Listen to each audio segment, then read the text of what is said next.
কিছু Angel guidance শুধুমাত্র তোমার জন্য। চলো দেখে নিচ্ছি এই মুহূর্তে তোমার এঞ্জেল তোমাকে কি বলতে চাইছে। লেটস সি তোমার এঞ্জেল কি বলতে চাইছে তোমাকে। পেজ অফ সোর্ডস,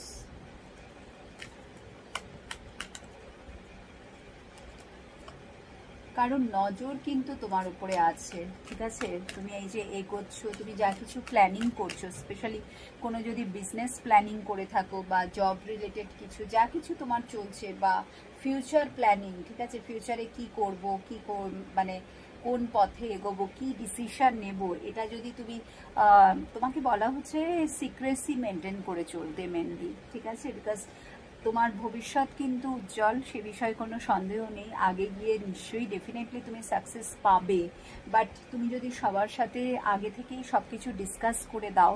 প্রথম কথা হচ্ছে নজর তো একটা লাগছে, বিকজ তোমার মধ্যে প্রচুর পজিটিভিটি আছে, এখানে সানের এনার্জি এসছে, তোমার মধ্যে প্রচুর পজিটিভিটি আছে, যেটা নাকি মানুষের চোখে পড়ছে, ঠিক আছে, যেটা নাকি মানুষের নজর কাটছে। মানে যেখানেই তুমি যাও তোমার উপস্থিতিটা সবাই একবার করে তোমার দিকে তাকাবেই। তো তোমার পজিটিভিটিটাকে কিন্তু নেওয়ার চেষ্টা করা হচ্ছে, এবং একটা নজরের দোষ যেটা আমি বললাম, সেই জন্যই তোমাকে এঞ্জেল বলছে যে তোমার যা কিছু প্ল্যানিং, যা কিছু তুমি ফিউচারের জন্য যেটা ভাবছো, যেটা করবে, বা যে অ্যাকশনটা নিচ্ছ, সেটা নিজের সাথেই নিজের একটা টক হওয়া দরকার। বা যদি মনে করো যে কোথাও কনফিউশন আছে, তো যার প্রতি তোমার পূর্ণ আস্থা আছে, পূর্ণ বিশ্বাস আছে, সেই রকম কারোর সাথে তুমি কথা বলে তারপরে তুমি কিন্তু এগোও। বিকজ শত্রু কিন্তু আছে, আমি আগেই বলে দিলাম। দেখো সেই কার্ডই এসছে, 5 অফ সোর্সের এনার্জি।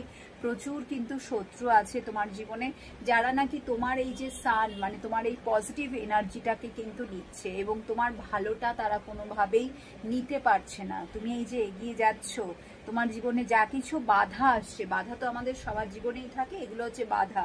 এইট অফ ওয়ান্স হচ্ছে প্রচুর বাধা, ঠিক আছে। তুমি চলার পথে প্রচুর চ্যালেঞ্জিং সিচুয়েশন তুমি ফেস করছো, প্রবলেম আছে, হার্ডলস আছে, বাট তুমি সেগুলোকে, মনের জোর তোমার এত বেশি যে সেগুলোকে তুমি পারও করছো, ঠিক আছে, ফেস করছো, এবং প্রত্যেকটা বাধা অতিক্রম করে তুমি এগিয়ে যাচ্ছ। তো এই যে এগিয়ে যাওয়াটা তোমার শত্রুরা কিন্তু নিতে পারছে না।